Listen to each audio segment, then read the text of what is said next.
The Mexican Mafia rules with a weapon more terrifying than bullets. It's called the green light. A green light is not a warning. It's a death sentence, an order that marks someone for assault or execution.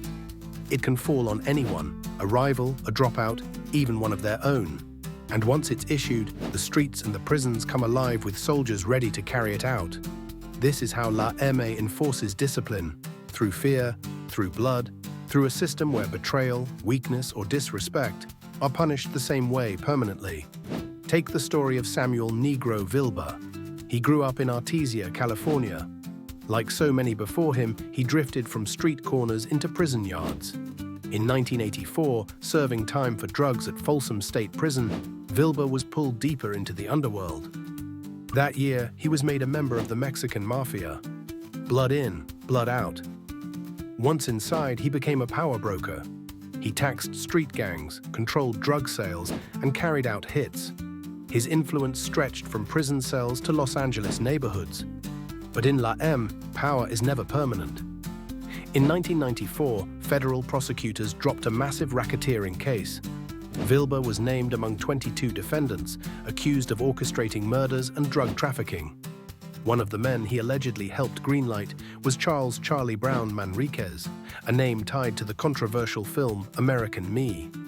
Vilba ran for a while, but you can't outrun the Mexican Mafia forever. Arrested in 1995, he eventually pleaded guilty.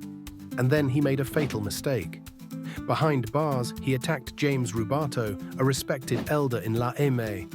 That violation was unforgivable. Almost instantly, his own brothers turned on him. Vilba was beaten nearly to death, his membership revoked, a green light put on his name. From that day forward, he was a dead man walking. Released in 2017, he slipped into obscurity, living in a homeless encampment along the 91 freeway. But La M never forgets. On January 10, 2021, his body was found in a tent, shot to death. 2 men were eventually charged, both tied to Sureño gangs. His execution, decades in the making, finally carried out. That's the Mexican Mafia's code. Once marked, there is no escape.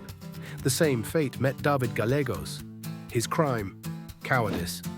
In a gunfight he ran, and in La M, running is worse than dying. For that single act, he was greenlit. In 1989, fellow member Rene "Boxer" Enriquez injected him with heroin, trying to stage an overdose. When that failed, Enriquez drove him out to an industrial park and filled him with bullets. His own brother-in-arms. Enriquez himself rose high within La M, ordering more murders, including the killing of Cynthia Gavaldine, a woman accused of stealing drugs. Later, he even helped stab a senior leader 30 times inside the LA County Jail. He would eventually flip, defecting to law enforcement.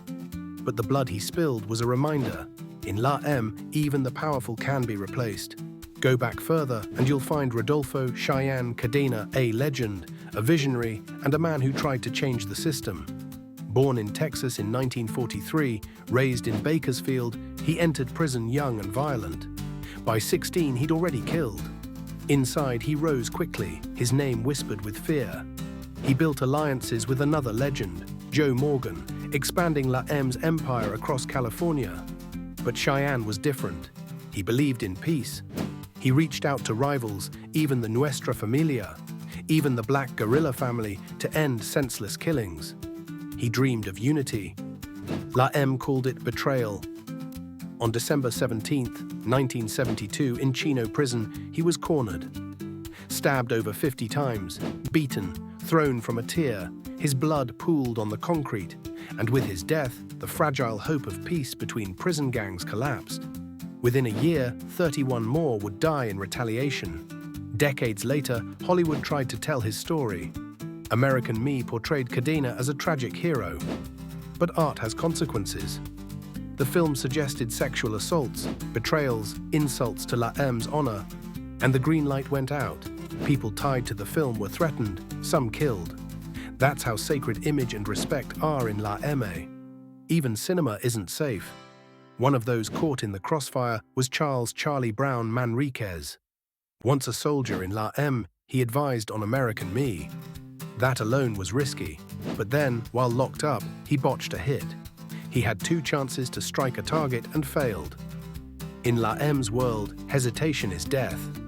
Weeks later, on March 25, 1992, he was shot 6 times in Boyle Heights.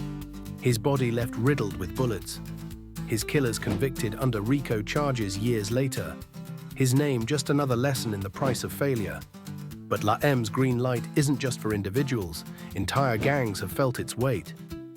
In the 1990s, the tiny rascal Gang A Cambodian-American crew from Long Beach refused to pay taxes to La M.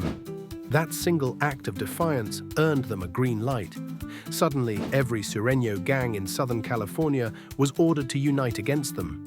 For the first time, enemies became allies, all with one mission: destroy Trague. And yet, the rascals didn't fold. Outnumbered, hunted, they fought back. Their defiance became legend, their refusal to bow shaping their identity for generations. The same thing happened with Lowell Street, a small Latino gang in Los Angeles. They too refused to pay tribute. They too were marked.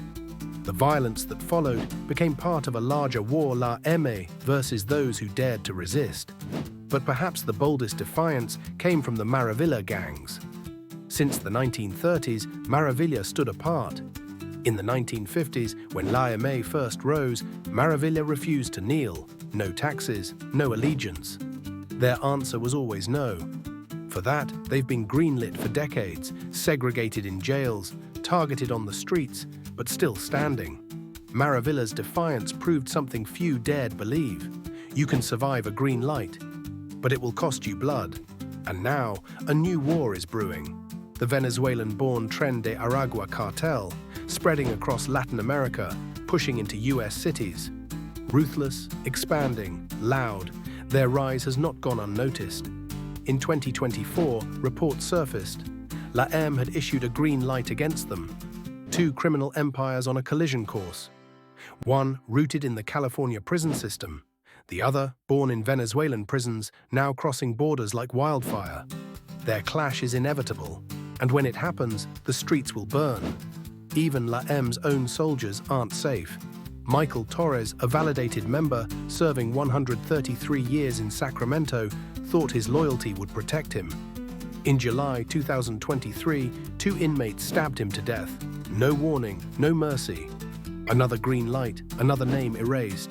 This is how La M survives, through discipline, through terror, through the constant reminder that no one, not outsiders, not enemies, not even members, stands above the rules. The green light list is not just a policy, it's a death ledger. Every name is proof of a single truth. In the Mexican Mafia, loyalty is life, and disobedience is death.